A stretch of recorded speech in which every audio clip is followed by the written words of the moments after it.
बहुत समय पहले की बात है। झीलपुर नामक गांव में हरिराम अपनी पत्नी और अपनी एक बहन के साथ रहा करता था। हरिराम मेहनत मजदूरी करके अपने घर का गुजारा चलाता था। हरिराम अपनी सुबह को जल्दी उठ के अपने काम पर चला जाता था और ईमानदारी से काम करता। हरिराम की पत्नी एक लेडी के यहाँ पर काम किया करती थी। वह झाड़ू पोछा करके घर का गुजारा भी कर लेती थी। हरिराम पहले अपने गांव के दोस्त मोहन की दुकान पर काम मांगने के लिए जाता है।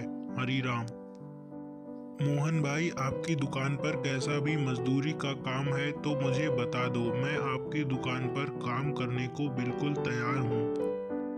हरिराम, मेरे पास तो आज कोई काम नहीं है। अगर तुम्हें कोई काम ही करना है तो तुम सेठ की दुकान पर चले।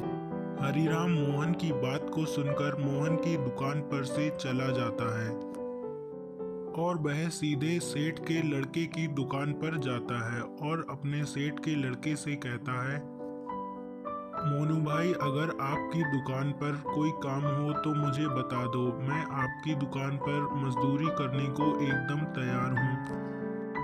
हरिराम, तुम कैसी बातें कर रहे हो? मेरी दुकान पर तो पहले से ही 3-4 नौकर रखे हैं, तो तुम्हें मजदूरी कैसे मिल सकती है? हरिराम मोनू की दुकान पर से भी चला जाता है। थोड़ी देर बाद शाम हो जाती है। हरिराम अपने घर लौट जाता है। अरे आ गए आप, चलो मैं आपके लिए चाय लेकर आती हूँ। निर्मला, मैं क्या बताऊं, सुबह सुबह मैं ठंड में जाता हूं और मुझे कोई काम भी नहीं मिल पाता, तो मेरा सारा दिमाग खराब हो जाता है। तो आप बिल्कुल भी चिंता मत करो, कल से आप काम पर मत जाना।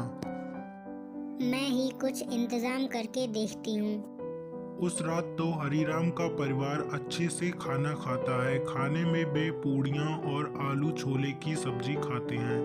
फिर वे तीनों सोने चले जाते हैं। हरिराम के परिवार की वह रात तो काफी अच्छे से बीत जाती है। आओ निर्मला, बताओ क्या बात है, कैसे आना हुआ?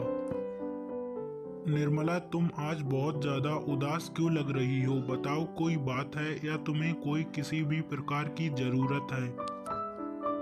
हाँ सेठ जी, मुझे आपसे आज 1 लाख रुपए उधार चाहिए। अगर आप मुझे पैसे दे देंगे तो मैं अपना व्यापार शुरू कर लूंगी। ठीक है निर्मला, इस बैग में 1 लाख रुपए हैं जो तुम ले जाओ, लेकिन ये पैसे तुम्हें जल्दी वापस करने होंगे। निर्मला वो पैसे लेकर अपने घर चली जाती है। बाजार से सारा सामान वह खरीद लेती है। अब गांव में बहुत ज़्यादा ठंड भी पड़ने लगी थी, तो निर्मला ने अपना दिमाग लगाया और चाय और समोसे का स्टॉल खोल लिया। अब निर्मला का स्टॉल बहुत ज़्यादा चलने लगा था, क्योंकि ठंड में लोग समोसे खाना बहुत पसंद करते हैं और चाय भी पीना।